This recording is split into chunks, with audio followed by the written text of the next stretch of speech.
No one in their right mind would have stopped for that dog. Not in that heat. Not in that part of town. He was tied to a rusted post behind a half-collapsed barn, caked in dirt, ribs showing, one leg dragging. To most, he looked like trouble, a burden, a lost cause. But Claire Benton didn't see a problem. She saw a soldier. And for the first time in 2 years, she didn't walk away from something broken. The day had started like most others. Quiet. Too quiet. Claire stood on the porch of her uncle's old farmhouse, sipping gas station coffee from a chipped mug, wearing the same green army cap she hadn't taken off since coming home. A crow landed on the fence post, stared at her, then flew off like it knew something she didn't. The house creaked behind her, full of too many memories packed into creaky floorboards and dusty picture frames. Her uncle had passed last winter, and with no one else in the family willing to deal with the place, Claire moved in. Truth was, she needed the silence more than anyone realized. She tossed the last of her coffee into the weeds and grabbed her gloves. The barn out back had a partial roof, rotten siding, and a reputation in town for being haunted by rats and bad luck. Perfect, she thought. Just the kind of distraction she was looking for. She was halfway through sorting old beams and rusted nails when she heard it. A sound, soft, subtle, almost too quiet. It wasn't a squirrel or a bird. It was breathing. Heavy, broken breathing. She followed the sound toward a collapsed corner of the barn where vines and thornbush had taken over like nature's own barbed wire. Pushing aside a sheet of hanging tin, she froze. There, curled in a bed of mud and straw, was a German shepherd, big, muzzled, tethered by a frayed rope to a cracked post. His fur was patchy and matted, his eyes dull. One of his back legs was swollen and tucked at a strange angle. But what got Claire wasn't the condition. It was the expression. He wasn't scared. He wasn't aggressive. He had the eyes of something that had already been left behind too many times. Jesus, Claire whispered. What the hell happened to you? A shadow moved behind her. She turned to see an old man in overalls, chewing a toothpick, walking up from the field. Found him limping near the creek a few weeks back, he said casually. Thought he might snap out of it, but he just lays there. Doesn't eat much. Doesn't bark. Hell, barely moves. Claire didn't answer. The man shrugged. You want him. He's yours. $5. Claire blinked. You serious? He squinted. Dead serious. Dog's a ghost. She looked at the shepherd again. Something tugged in her chest. Something she hadn't felt since Kandahar. You got a name? She asked softly. The dog didn't respond, just blinked once. Claire pulled out her wallet and found a crumpled $5 bill she'd been saving for coffee the next morning. She held it out. Guess he's mine now. The old man took it and turned without another word. Claire knelt down slowly. All right, buddy, she whispered, reaching for the rope. Let's get you out of here. He didn't resist. Didn't move either. But when she finally slipped the rope loose and stood up, the dog made an effort, a limping half-collapse of a stand, but he followed her step by step. Back at the house, Claire opened the garage door and spread a thick blanket over a corner. She filled a bowl with water, grabbed a can of chicken from the pantry, and placed everything within reach. The dog sniffed the air but didn't touch a thing. She crouched nearby, wiping sweat from her brow. You don't have to trust me yet, she said. Hell, I don't even trust myself some days. He lay down slowly, exhaling hard. Name's Claire. You don't have to tell me yours. She watched him for a while, then finally said it without thinking. Fang. You look like a fang. No reaction. But for some reason, the name stuck. The first night, she checked on him 3 times. At 1:30 a.m., he was still awake, eyes open in the dark, like he was guarding something that no longer existed. By sunrise, she found herself sitting on the concrete floor beside him, drinking black coffee and reading out loud from an old paperback. He didn't move, but he didn't flinch either, and that was enough. Hey there, if you believe dogs can sense things we never could, and love stories where they rescue us in ways we don't expect, hit that subscribe button to Heroes for Animals. We've got more true and powerful stories just like this one. 3 days passed. Fang didn't bark, didn't wag, but he started eating. First just the soft bits of chicken, then everything she set out. On the 4th night, Claire was reorganizing the garage shelves while he rested nearby. A hammer slipped from her hand and clattered on the ground. The sound was loud, metal on concrete. Fang jolted upright, but instead of retreating, he moved between her and the noise, ears perked, shoulders squared, protective, instinctive. Claire blinked. "You're training," she whispered. Later that night, she found herself testing a command. "Sit." Fang Saturday, stay. He stayed. She stepped back slowly. He didn't move. "You've done this before, haven't you?" she murmured. He looked at her, and for the first time, his tail moved.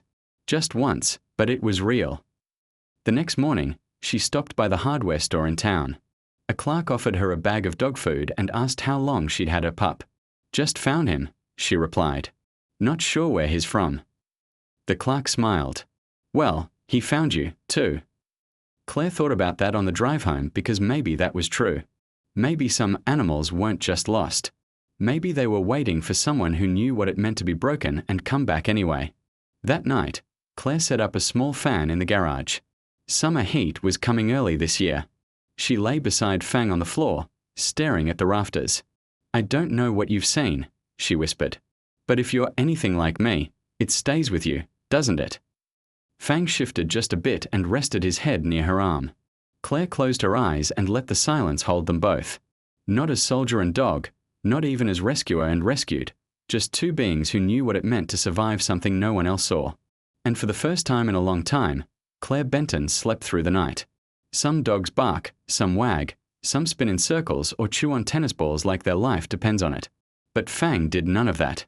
He simply existed in stillness, in silence, in a way that didn't ask for anything, but somehow still said everything. Claire noticed the quiet first. It wasn't peaceful. It was hollow, like a song that's missing its last note. Fang didn't whine, didn't growl. He'd sit with his ears half back, watching the shadows like he expected something bad to come out of them. And Claire understood that kind of silence all too well. Each morning, she woke up around 6:15. Not because she had to, but because old habits from military life die hard. She brewed her coffee, extra strong, no sugar, and brought it out to the garage where Fang still slept on the blanket in the corner.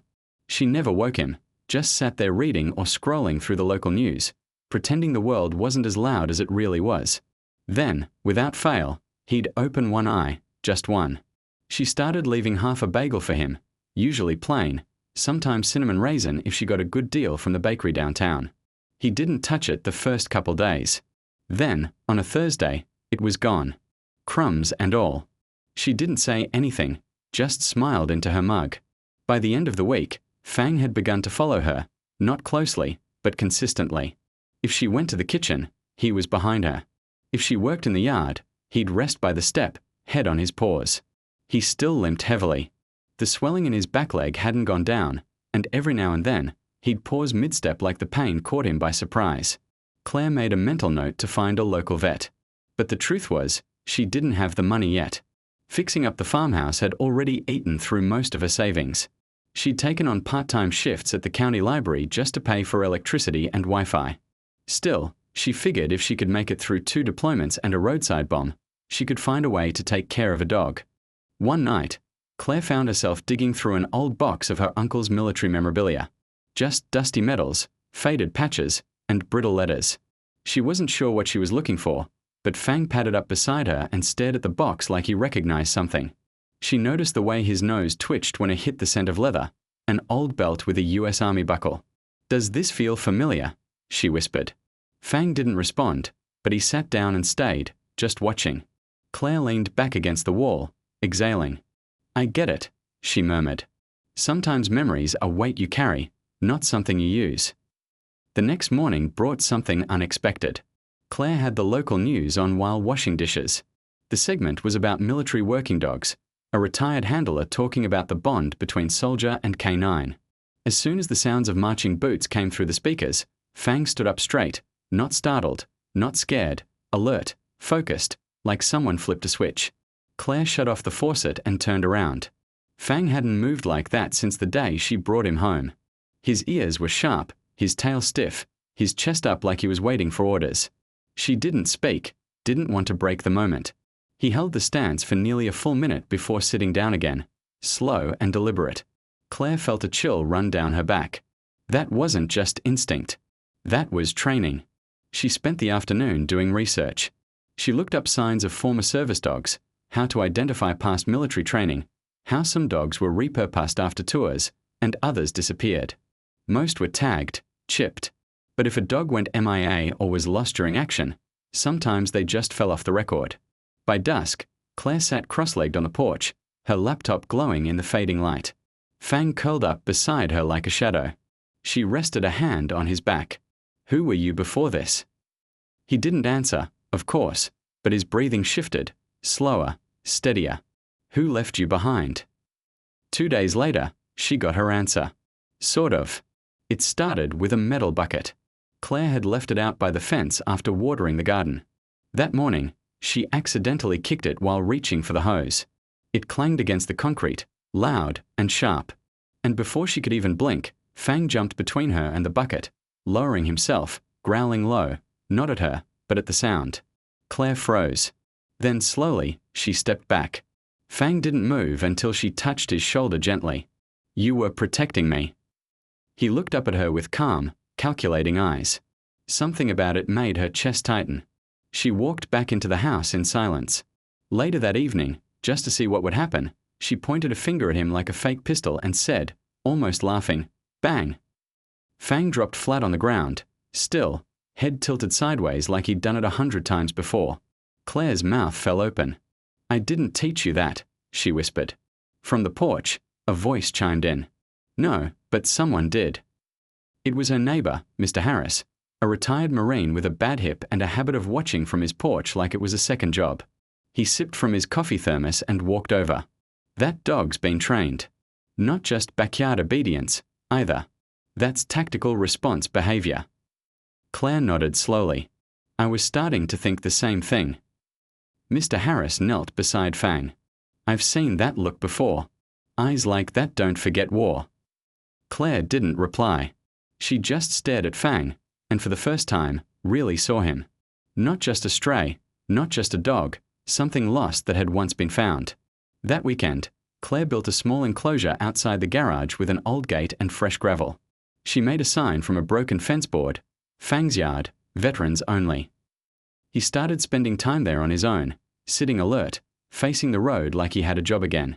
Every now and then, Claire would glance outside and catch him scanning the horizon, as if waiting for something to return. Maybe a handler, maybe a memory, maybe just peace. On Sunday, she made a pot of chili and left the back door cracked open. The evening air rolled in like a blanket, warm and heavy with honeysuckle. Fang walked in without hesitation and sat beside the couch, as if he'd lived there his whole life. She handed him a tiny bite of cornbread. He took it gently. Claire looked down at him, smiling to herself. "You're remembering," she said. He rested his chin on her boot and closed his eyes. That night, as they both sat in the quiet, watching moths bounce against the porch light, Claire finally asked the question out loud. "What happened to you, Fang?" There was no answer, just a breeze and the sound of cicadas buzzing in the trees. But deep down, she already knew the past wasn't gone. It was just waiting for the right moment to come back. And when it did, she'd be ready. It happened on a Tuesday.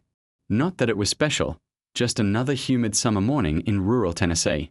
The sun hung heavy behind the trees, and the air smelled like cut grass and motor oil. Claire had just returned from town, 2 bags of groceries in the passenger seat, and a melting pint of mint chip in the back. As she pulled up to the house, Fang was already there, sitting by the fence like a sentinel, ears forward, posture firm, not lounging, not resting, waiting. Claire stepped out of the truck, eyeing him. "You on duty today?" she asked with a smile, nudging the tailgate closed. Fang didn't move. He was staring into the distance, toward the tree line just beyond the old barn. Claire followed his gaze, but saw nothing. Just waving leaves, a squirrel darting across a branch. But something about the way he held himself made her pause. "What is it, buddy?" No answer, of course, just more silence. The kind Claire had learned to trust. Later that day, the sky turned a soft gold. Claire sat on the porch, boots off, a cold soda in one hand, and her phone open to a job posting she wasn't sure she'd ever apply to. Fang was lying a few feet away, head resting on his paws. His ears twitched occasionally, always alert, even when he seemed relaxed. That was just how he was built. His body remembered things, even if his mind hadn't caught up yet. Claire had begun keeping a notebook. Nothing fancy, just a spiral-bound journal where she jotted down every strange thing Fang did. Entry 17. Snaps to attention at distant low-frequency sound. Helicopter blades. Entry 19. Guards the back door from 2 to 4 p.m. every day. No pattern. Entry 21. Recognizes the command stay low before I even finish saying it. That night, she heard something crash behind the house. It was sharp, sudden, a trash can blown over by wind, maybe, but Claire's instinct kicked in before logic did. She was off the couch, grabbing the flashlight, heart already racing. Fang beat her to the door. He pushed ahead with a quiet urgency, body low, like he was clearing the area. Claire followed, her hand resting just above the handle of the old hunting knife she kept near the back window. Habit, not paranoia. They circled the yard. Nothing. Just a fallen rake by the compost bin and a raccoon tearing into last week's leftovers. Fang didn't bark, just stood between her and the mess, shoulders squared. Only when Claire reached down to scratch behind his ear did he finally relax. You're always 10 steps ahead, huh? He let out a soft breath through his nose, something between a sigh and a grunt. It felt human. The next morning, she made an appointment. The veterinary clinic was in the next town over, a small brick building squeezed between a feed store and a laundromat. Dr. Rorick was in his late 50s, with kind eyes and a quiet way of speaking that made even the most skittish dog stay calm. Claire lifted Fang into the bed of the truck with a ramp she'd built out of scrap plywood and rope. He didn't resist, but he didn't seem happy about it either. Don't give me that look, she told him. Even soldiers need checkups. The drive was quiet. When they arrived, Fang sat still on the exam table, allowing the vet to check his leg, ears, and gums without much fuss. Claire stood back, arms crossed. He's been through something, Dr. Rorick murmured as he probed Fang's swollen back leg. You said you found him tied up behind a barn. Middle of nowhere, Claire said. The vet turned Fang gently, then paused, his fingers pressing along the base of the dog's neck. Claire leaned forward. What is it? Scar tissue. Feels like maybe a microchip. Claire's eyes widened. Military dogs are usually chipped, he added. Sometimes the database still works. Want me to check? Claire nodded once, almost afraid to hope. The scanner beeped. A green light blinked. Then came a soft chime. Got a hit, Rorick said, pulling it up. He turned the monitor toward her. On the screen, a serial number appeared, followed by a single line. K9 unit, Tango 7, status, missing in action, presumed deceased. Claire felt her knees weaken. Tango 7. She stared at the name. The number. For some reason, it didn't surprise her. Fang, Tango, just looked up at her, tongue hanging slightly from the side of his mouth, like this was all perfectly normal. Rorick whistled low. That dog served. Claire nodded slowly. Yeah, I figured. You want me to reach out to the base? Claire hesitated. No, not yet. They drove home in silence. Fang rested his head on the seat beside her. Claire kept one hand on the wheel, the other occasionally brushing his fur. Her thoughts spun. Tango 7, MIA, deemed dead. And yet, here he was, alive, a ghost no one thought would return. That night, she pulled out an old box of army keepsakes from her time overseas. Dust rose like memory smoke as she lifted the lid. Photos, patches, mementos. She hadn't looked through any of it in over a year. Near the bottom was a folded paper, a mission report from an ambush 2 years earlier. The name at the top, Staff Sergeant Owen Marshall, her former fiancé. She traced the letters with her thumb, breath caught in her throat. Owen had died in a convoy explosion. She'd never recovered his remains, only pieces of a shattered wedding plan and a hollow ache no therapist could touch. And beside him always was his dog, his canine partner. Tango. Claire stared at Fang, sleeping by the fire. You're his, she whispered. You were his. Fang didn't move, but somehow Claire knew he heard her. The next few days moved differently. Claire took long walks down by the river, Fang beside her. Both of them wrapped in a new kind of silence, one that understood something had changed, but hadn't found the words for it yet. She bought him a new collar, nothing flashy, just black leather with a brass tag. Fang, Tango 7. She didn't need to call anyone from the military. He wasn't lost anymore. He was home. One afternoon, A neighbor stopped by with a pie. Saw your boy in the yard. Thought you got yourself a guard dog. Claire smiled, placing a hand on Fang's head. Something like that. He seemed smart, the neighbor said, squinting. Like he's watching more than most. Claire nodded. Yeah, he remembers things. Later that evening, she stood at the edge of her porch, watching lightning bugs scatter across the fields. Fang lay by the steps, one ear up, tail occasionally tapping the wood. She spoke without looking down. I thought I was the only one who made it out. Fang lifted his head. But I guess you did, too. And then, slowly, for the first time, Fang crawled forward and laid his head on her boots. A weight lifted from Claire's chest she didn't know she'd been carrying. She reached down, fingers trembling slightly, and stroked the space between his ears. You found your way back, and now, she paused. So will I. There's a kind of quiet that settles just before everything changes. Not silence exactly, more like a stillness that clings to the air, like the world is holding its breath.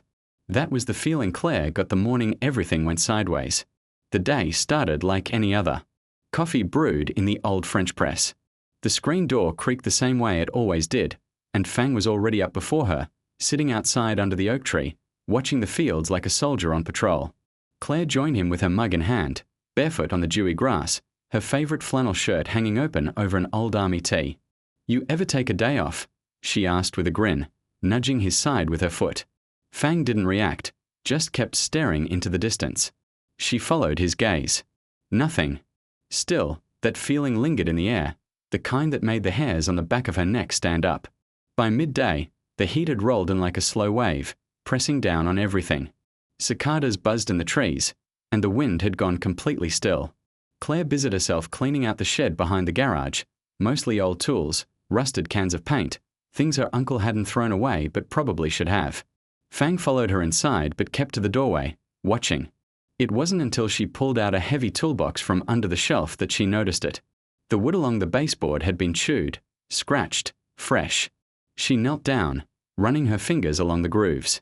Rats, she whispered. Or, a low growl rolled from Fang's throat. Not loud, but deep, measured, focused. Claire stood slowly and looked at him. What is it? He moved past her, nose to the ground, sniffing in tight circles around the walls. That's when she heard it. A rustle, low to the floor, fast. Claire backed away instinctively, grabbing a nearby shovel. Fang's body went rigid. And then, from the far corner of the shed, something slid forward. A snake, dark, thick, coiled, moving with intent. Damn it, Claire hissed, stepping back. Fang lunged. It happened so fast she barely registered it. His paws slammed the floorboards, teeth bared, his body colliding with the snake in a blur of fur and muscle. The snake struck, lightning fast. Fang yelped but didn't back down. He clamped down hard, shaking the thing with brutal force. Dust filled the air. The walls echoed with the sound of claws scrambling and wood splintering. Finally, the snake went limp. Claire dropped the shovel and ran to him. Fang. Hey, easy. He turned to her, panting, tail twitching weakly. And then she saw the blood. The puncture was high on his front leg, already swelling. His breathing grew shallow. His eyes flickered. No, she whispered. No. Don't you do this to me. She scooped him up in her arms, not caring that he was nearly 90 pounds, not caring that her back screamed in protest. She threw open the shed door, sprinting toward the truck. Keys.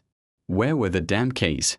She found them on the porch table, grabbed them with shaking hands, and flung open the driver's side door. Fang let out a soft whimper as she laid him on the back seat. I've got you, she said through clenched teeth. Just hang on. The truck tore down the county road, dust clouding the air behind them. Claire blew through the first stop sign, didn't even glance at the second. Her hands were tight on the wheel, jaw locked, eyes darting from the road to the rearview mirror. Fang lay still. Too still. Every few seconds, his chest rose. Then again, slower. Stay with me, Claire said, her voice shaking. Stay awake, soldier. That's an order. The veterinary clinic came into view like a lighthouse through fog. She slammed the brakes, gravel spitting from the tires, and threw open the truck door. Help! she screamed before she'd even reached the front step. Snakebite, I need help. The bell above the door jingled wildly as she burst through, carrying Fang in her arms like a child. Dr. Rorik appeared instantly, eyes wide. Back room, let's go. They laid Fang on the exam table. The lights were too bright, the room too sterile. Claire hated everything about it. How quiet it was, how the machines beeped, how the air reeked of alcohol and desperation. Copperhead? Rorik asked. I think so, Claire said. He got hit in the leg. The vet nodded, already working. Needles, tubes, vials of antivenom. Claire backed into the corner, hands balled into fists, stomach tight. You did the right thing, bringing him in fast, Rorik said. He's got a chance. Claire didn't say anything, just watched as her best friend fought to breathe. An hour passed, then two. She sat in the waiting room, elbows on her knees, staring at the floor. The receptionist brought her a cup of water. She didn't drink it. Every so often, she stood and paced, walked to the window, rubbed her temples. Please, she kept whispering. Just please. She'd lost too much already. She couldn't lose him, too. At sunset, Dr. Rorik stepped into the room, wiping his hands on a towel. Claire stood instantly. He's stable, Rorik said. We almost lost him, but he's tough. That dog's got a will to live. Claire let out a breath she hadn't realized she'd been holding. Can I see him? Rorik nodded. They walked back together. Fang was hooked to an fore, his leg wrapped, his eyes closed. But as Claire approached, they fluttered open. He let out a soft grunt. Still here, soldier, Claire said, dropping to her knees beside the table, gently stroking his fur. Hey, buddy. He lifted his paw slightly. She smiled through tears. You scared the hell out of me. Rorik stood quietly nearby. You know, I've treated a lot of dogs in my time, he said. But there's something about this one. Earlier, when I shaved his leg for the fore, I noticed something. Claire looked up. Scar tissue under his neck, like a chip that healed over. I scanned it again. He pulled a small device from the drawer. It beeped softly. The screen lit up with a code. Same as before. Tango 7, status missing. Presumed deceased. Claire looked at Fang. You came back from the dead, she whispered, then added quieter. And so did I. Fang stayed at the clinic for 2 more days. Claire visited every morning and every night, brought him his favorite chicken jerky, rubbed his ears, told him stories about her unit, about the house, about the time she accidentally burned a whole pot of chili and ate it anyway. She didn't know if he understood, but he stayed awake for every word. When Dr. Rorik finally cleared him to go home, Claire opened the passenger door of her truck and said, Up. Fang didn't hesitate. As she pulled out of the parking lot, the breeze ruffled his fur. His eyes scanned the horizon. Back on duty, Claire said, reaching over to ruffle the spot behind his ears. You're not just my dog, she said softly. You're my second chance. That night, she cleaned out the shed, removed the broken boards, sealed the corners, laid down a new rug, hung up a new sign. Fang Spot, heroes only. She lit a citronella candle and sat with him beneath the stars, her back against the barn, his head resting against her knee. For a long time, they said nothing. But in that silence, there was peace. The vet said Fang would be tired for a few days, that the venom would take time to clear and his body would need rest. But by the third morning, Claire woke up to find him sitting by the back door, tail thumping slowly on the wood floor, his head cocked like he was asking, So, we moving or what? She laughed into her coffee. You really don't know how to take it easy, huh? He stood when she opened the door and walked stiffly into the yard. His limp was still there, slightly noticeable, but he moved with purpose, like a man walking through pain because standing still wasn't an option. Claire understood that too well. She followed him down the slope toward the edge of the property. The fence was old, broken in parts. Wildflowers spilled through the slats, and bees hovered lazily over clover. Summer was in full swing now. Thick air, slow breezes, the sound of birdsong drifting from the trees. It would have been peaceful if not for the question still chewing at her thoughts. Who had Fang been before he was broken? That night, she sat at the kitchen table, staring at the serial number from Fang's chip written on a napkin. She'd memorized it. Tango 7, status mia, presumed deceased. But that was it. No mission details, no handler name, no photos. She had to dig deeper. She called a friend from her unit, Sergeant Monica Taylor, now stationed in North Carolina. Monica had always been good with classified stuff. Claire Benton, Monica said over the phone. Haven't heard that voice in a while. Claire smiled. Yeah, well, I need a favor. They spoke for over an hour. Claire told her everything. Finding Fang, the snakebite, the chip scan. Monica listened, asked questions, jotted notes. I'll run the number through the system, she said. But if he's from a black label operation, we might not get much. I figured, Claire said. Still worth a shot. After they hung up, Claire looked out the window. Fang was lying on the porch, facing the road like always, like he was waiting for something. 2 days later, the call came. You're not going to believe this, Monica said. Tango 7 was assigned to a K9 unit out of Fort Leonard Wood, handled by a Staff Sergeant Owen Marshall. Claire's heart slammed in her chest. I know, Monica continued. Claire, that's your Owen. Claire closed her eyes. I know. She hadn't spoken his name aloud in almost a year. Owen had been everything, calm in the storm, her anchor. They trained together, deployed together, built a future in the quiet moments between chaos. He loved dogs. Always said he'd retire and open a K9 sanctuary in Colorado. When the convoy got hit in 2021, Claire was at a different base. They called it an IED. Said no one survived, not even the dog. But somehow Fang had, Tango 7 had, and now here he was, Owen's dog, living in Claire's house, sleeping on her porch, guarding her like he was still on duty. Her hands trembled as she hung up the phone. That night, she pulled out the faded mission logs. One photo in particular caught her eye, a black and white snapshot of Owen crouching beside a dog, arm wrapped around its chest, both of them looking straight into the lens. The dog's eyes were unmistakable. So was the scar above the left brow. Fang. Claire pressed her fingers to the image, her throat tight. You were his, she whispered. And now you're mine. Over the next week, Claire and Fang fell into a rhythm. He healed slowly but surely, growing stronger every day. She started bringing him with her into town. First short drives, then errands. The townsfolk quickly got used to the big shepherd with a serious stare and calm presence. At the hardware store, the cashier asked, Is he trained? Claire smiled. More than you know. At the diner, the cook brought him a slice of bacon every morning without asking. Fang never begged, never barked, never acted like anything but a gentleman. One afternoon, Claire passed a group of kids near the park. A basketball rolled out into the road. Fang darted forward, not barking, but herding the ball away from traffic like it was second nature. The kids clapped. One asked if he was a police dog. Claire hesitated. Something like that, she said. Back home, she finally built him a proper enclosure.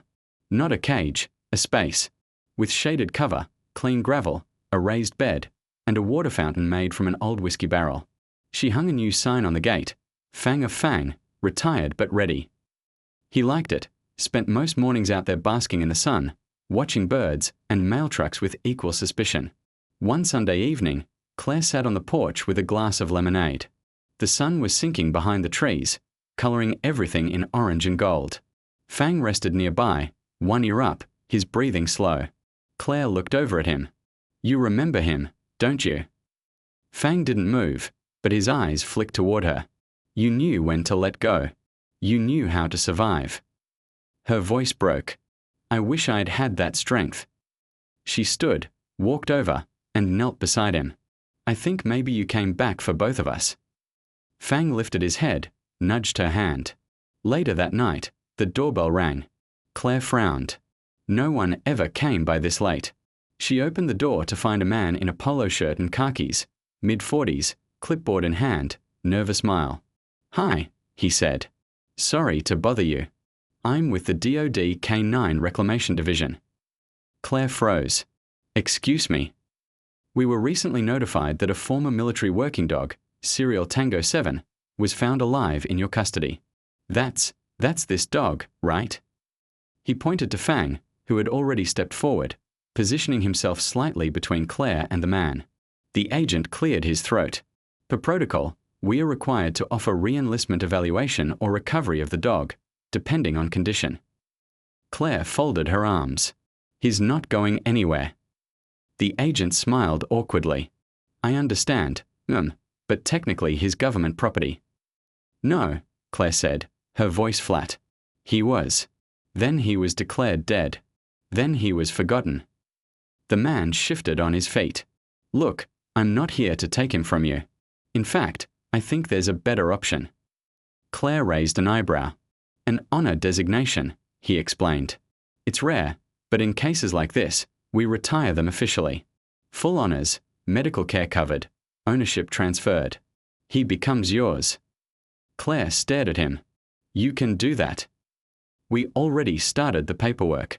Just need your signature. 10 minutes later, Fang officially became hers. Not a ghost, not property, just family. She let out a shaky breath as she watched the agent drive off.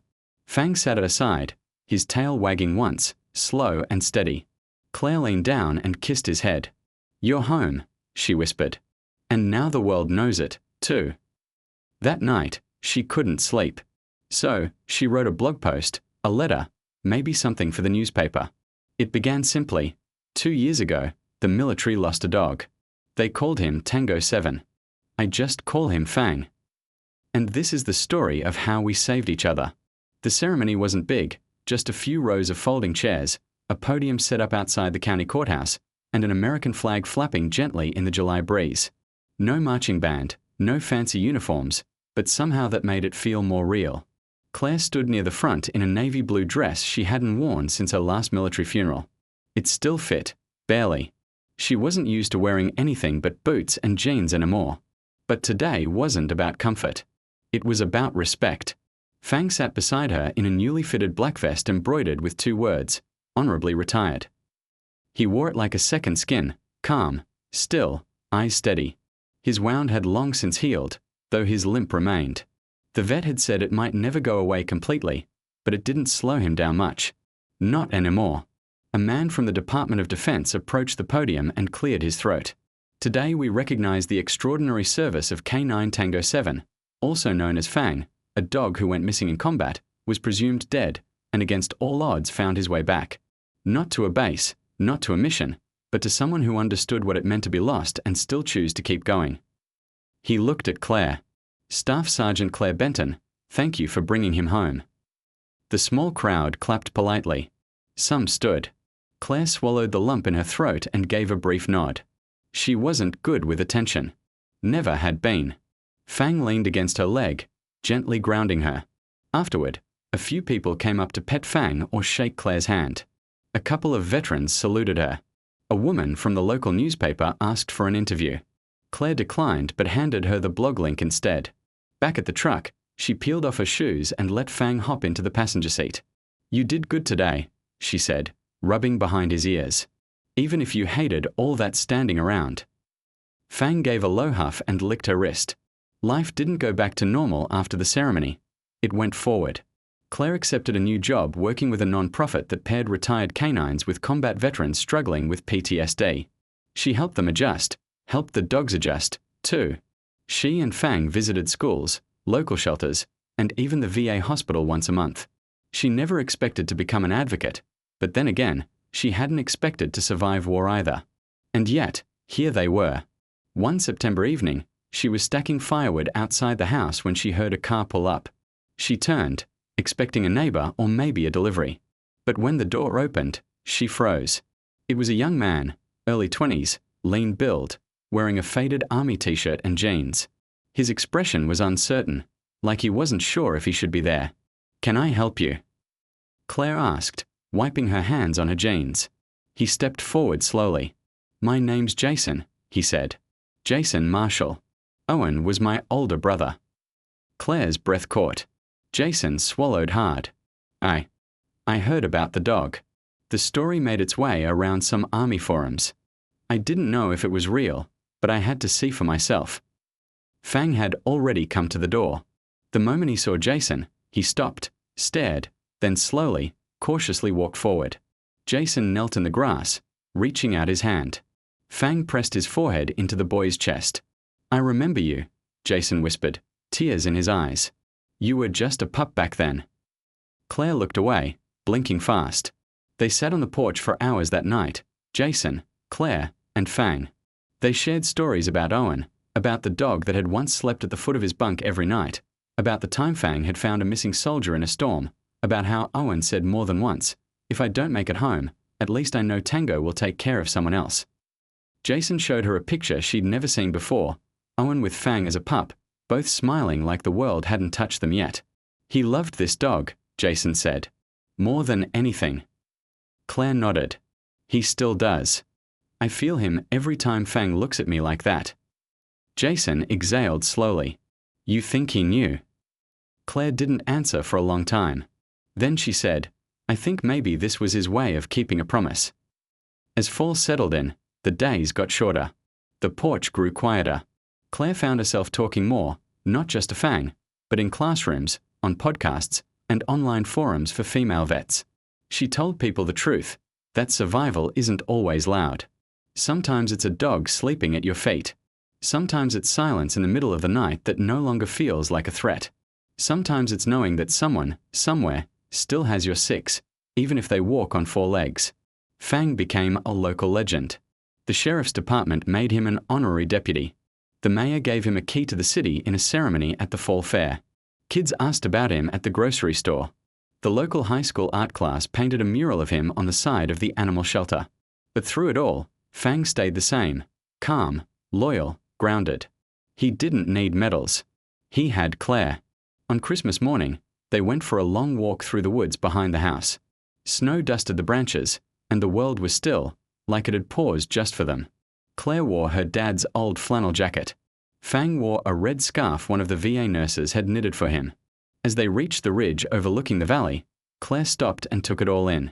This was supposed to be a lonely life, she said softly. But you turned it into something beautiful.